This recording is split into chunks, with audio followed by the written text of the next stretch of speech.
राजस्थान की राजनीति और आम जनता से सीधा संवाद और सरोकार निभाता, आपकी आवाज को मुखरता से उठाता शुभ 24 न्यूज चैनल और अपनी तेज तर्रार रिपोर्टिंग दिखाने का सुनहरा अवसर। तो आइए हमसे जुड़े आज ही, मौका है अपनी बुलंद आवाज को स्क्रीन पर लाने का। तो देर किस बात की, अभी सेंड कीजिए अपना सीवी। गांव, ढानी और शहर, जनता के मुद्दे, राजनीति, खेल जगत, क्राइम, चुनावी चौपाल आदि उठाएं जनता की आवाज। सभी नौजवानों से लेकर यूट्यूबर तक को सभी के लिए मौका है। आएं और हमारे साथ जुड़ें और आने वाले विधानसभा चुनाव में दिखाएं अपनी रिपोर्टिंग का जलवा। शुभ 24 न्यूज चैनल राजस्थान पर। Contact number 7877971692। Gmail shub24official@gmail.com। धन्यवाद। नमस्कार, मैं अमित त्यागी शुभ 24 न्यूज चैनल से, जो रफ्तार टीवी पर है। आज हम वापस वहीं उसी जगह पे आए हैं। आप बैकग्राउंड देख के पहचान गए होंगे कि हम किस जगह पे आए हैं। आज हम हमारे राजस्थान के और चाणक्य हैं चंद्रा सिंघवी जी, उनके यहाँ दोबारा हैं, लेकिन वो अब और आज एक नई भूमिका में हमारे साथ बात कर रहे हैं। शिवसेना प्रभारी राजस्थान के उन्हें नॉमिनेट किया गया है। सर, सबसे पहले तो आपको मुबारकबाद हो कि शिवसेना में। धन्यवाद। राजस्थान में शिवसेना का जो प्रभार है वो अब चंद्रा सिंघवी जी के पास है, और इस चुनाव में जो उनकी भूमिका होगी, वो जैसे वो बात कर रहे थे, बहुत से लोगों का कमेंट्स आया था कि वो क्यों बात कर रहे हैं, कैसे बात कर रहे हैं, लेकिन अब उनकी जो भूमिका है वो इस चुनाव में बहुत ज्यादा बढ़ जाती है। और आने वाले चुनावों में एक सबसे बड़ा जो गेम चेंजर रहेगा वो जो है चंद्रा सिंघवी जी का भी रहेगा। सिंघवी जी, आपकी क्या एक तो भूमिका रहेगी इसमें शिवसेना के लिए, और क्या प्लानिंग है आप?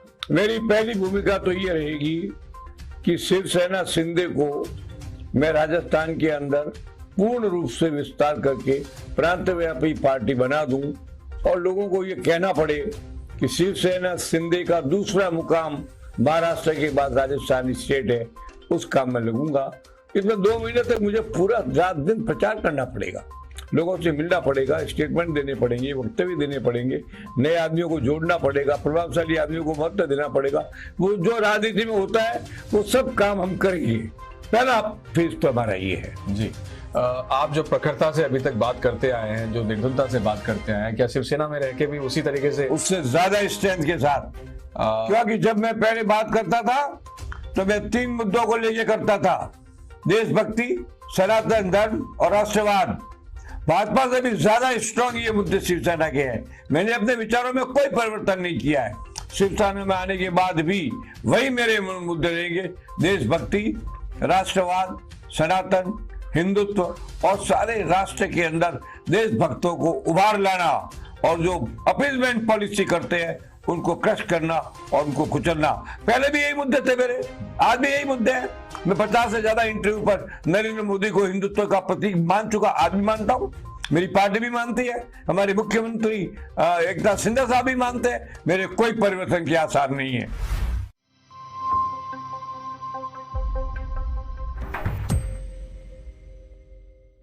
अब आप बहुत कम समय रहा है चुनावों का, तो आपकी प्लानिंग क्या है सब?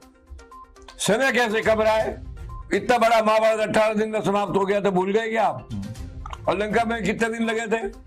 तो बड़े परिवर्तन के लिए समय की सीमा नहीं होती है, समय के उपयोग की सीमा होती है। मेरे लिए समय बहुत ज्यादा है, मुझे इतने समय की जरूरत भी नहीं है।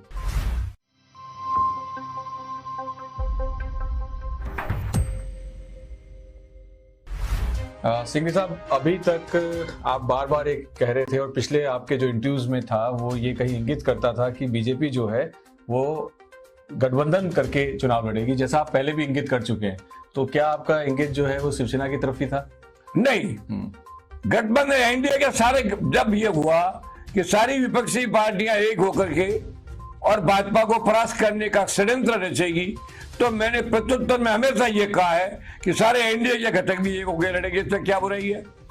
जब सारे लोग एक तरफ हो तो सारे विरोधी भी एक तरफ हो सकते हैं। नथिंग रॉन्ग, मैंने गलत नहीं कहा था। अब सवाल ये, वो एक होकर लड़े, या सहयोग से लड़े, या योजना से लड़े, या षड्यंत्र से लड़े, या हराने के लिए एक हो जाए, जीतने के लिए एक न हो, कुछ भी हो सकता है।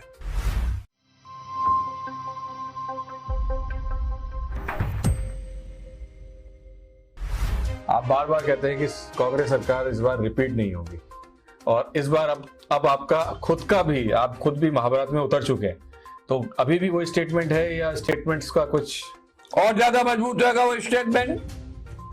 अब तो सचिन पायलट और अशोक गहलोत की लड़ाई विद्रोह की सीमित पर आ गई है। न भी होते तो आज की तारीख में ये जो टुकड़ा डालने की पॉलिटिक्स, जो विज्ञापन छपा के सरकारी धन के दुरुपयोग की अशोक की नीति है, उसका कोई प्रभाव नहीं। सारी दुनिया जानती है, हर बस स्टैंड से लेके बिजली के खंभे पर मुख्यमंत्री का फोटो होता है।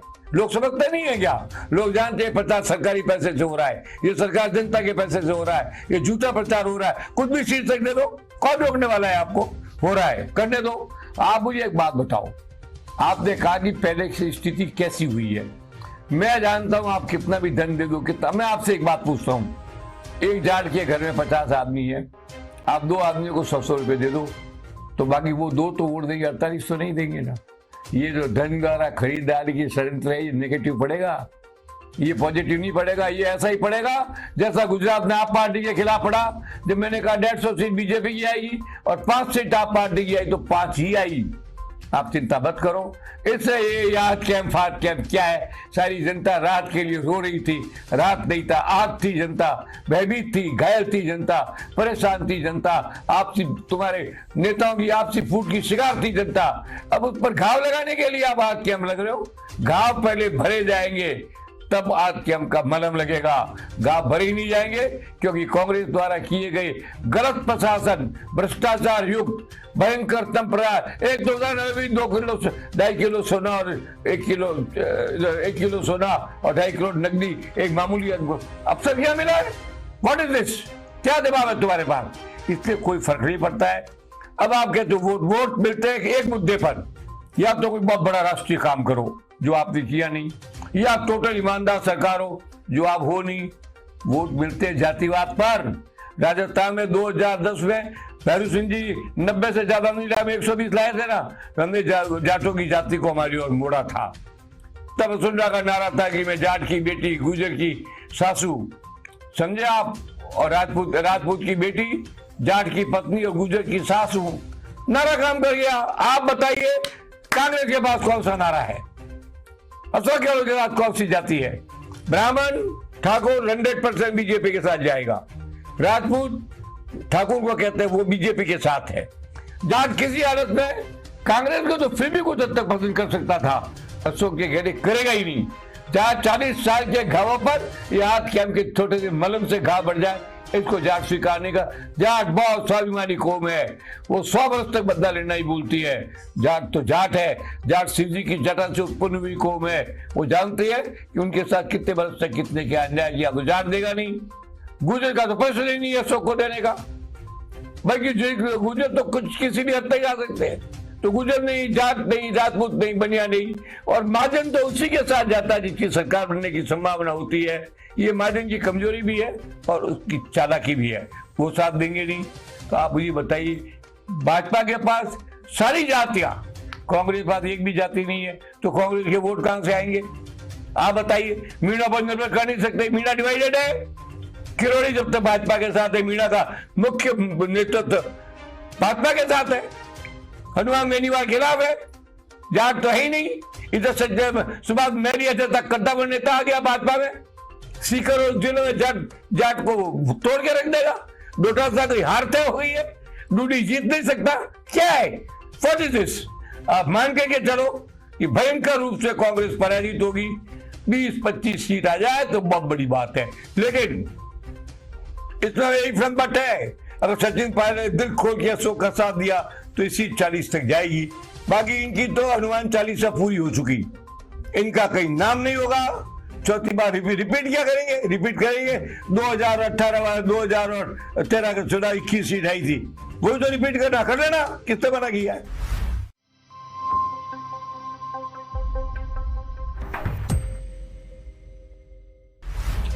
इस बार अब आपके कंधों पे शिवसेना की जो यहाँ की जो संगठन है उसका निर्माण करने का भी आपके कंधों पे रहा है, तो क्या प्लानिंग है अब आपका? बहुत ही हम हर तहसील के अंदर कार्यकर्ताओं का समूह खड़ा कर देंगे।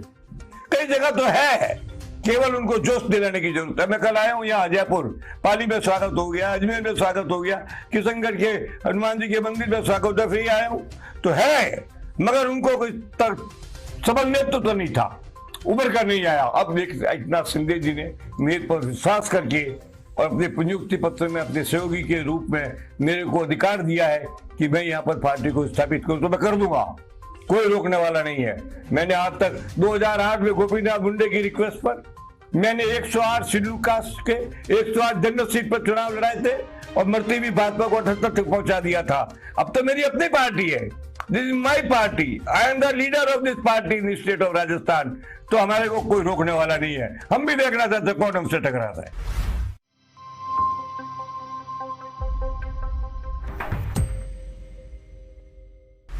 अपने बहुत लंबे राजनीतिक काल में चंद्रराज सिंघवी जी ने अलग अलग जो है पदों पे काम किया है और शिवसेना पे आने के बाद शिवसेना के जो कार्यकर्ता हैं उनमें एक जोश का माहौल है। साथ साथ अब उन्हें उम्मीद है कि शिवसेना भी राजस्थान में बहुत अच्छा काम कर पाएगी। सर, एक क्वेश्चन करते हैं, हमें लग रहा है कि दूसरी बातें करें या ना करें, लेकिन हमारे लिए राजनीति विश्लेषक भी, पायलट और गहलोत का अब क्या होगा? पायलट और गहलोत का क्या होगा? ये एक होंगे या अलग? एक बात सुनिए आप,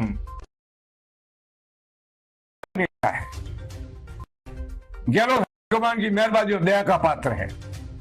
बदलते हुए हाईकमान के साथ उसके प्रति समर्थन बदल सकता है, घंटा तो नहीं बदलती। तो जन नेता तो है पायलट और धन और आशीर्वाद का नेता है अशोक गहलोत।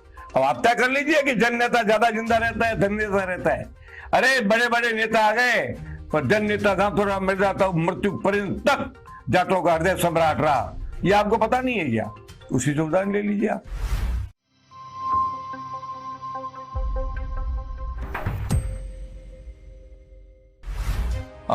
आपके आने से जो शिवसेना का है या बीजेपी का है वो संगठन और मजबूत होगा। मुझे क्या हो रही है होए? मैं अपीजवादी ताकतों को कमजोर करूंगा तो मैं समझता हूं मैं जीत गया। अब भाजपा सरकार बने, भाजपा हमारा ऐसा है, भाजपा कही है हमें आपके समर्थन की जरूरत नहीं है, तो हम कहते हैं आपके कारण समर्थन करते हैं क्या? हम सिद्धांतों के कारण करते हैं। तुम्हारा सिद्धांत हमारे सिद्धांत से मिलता है, हम भारतीय हैं, देशभक्त हैं, अंतर्राष्ट्रीय नरेंद्र मोदी के विश्वास और नेतृत्व का हम स्वीकार करते हैं, उनको हम प्रणाम करते हैं। हमारे एकनाथ शिंदे भी उन्हीं के अधिकार में आए हुए आदमी है। सब कुछ ठीक था, इसलिए हमने आपको सपोर्ट किया है। आप अपनी भारतीय पार्टी का नाम कुछ भी रख दो लेकिन सिद्धांत यही रखोगे तो हमारा समर्थन मिलेगा।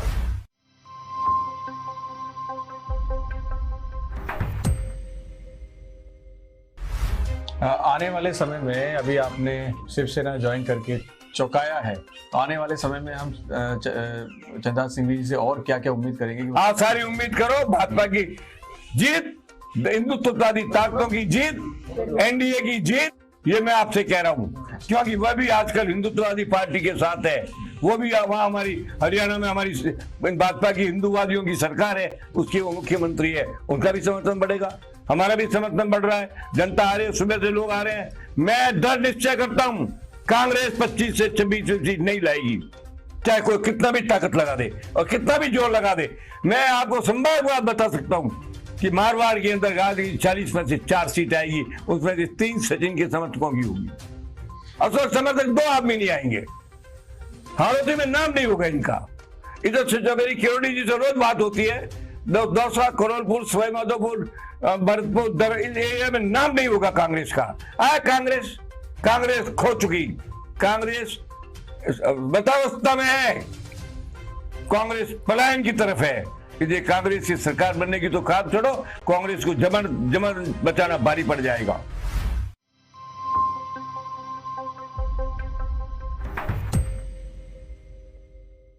चंद्रराज सिंघवी जी का शिवसेना में आने पे शिवसेना में जो मजबूती हो जाती है और आने वाले समय में बहुत से चेंजेस आएंगे कि हम देख पाएंगे कि जो शिवसेना है वो और मजबूत हो पाएगी और अलग अलग टॉपिक्स पे हम दोबारा बात करते रहेंगे। आज के लिए थैंक यू।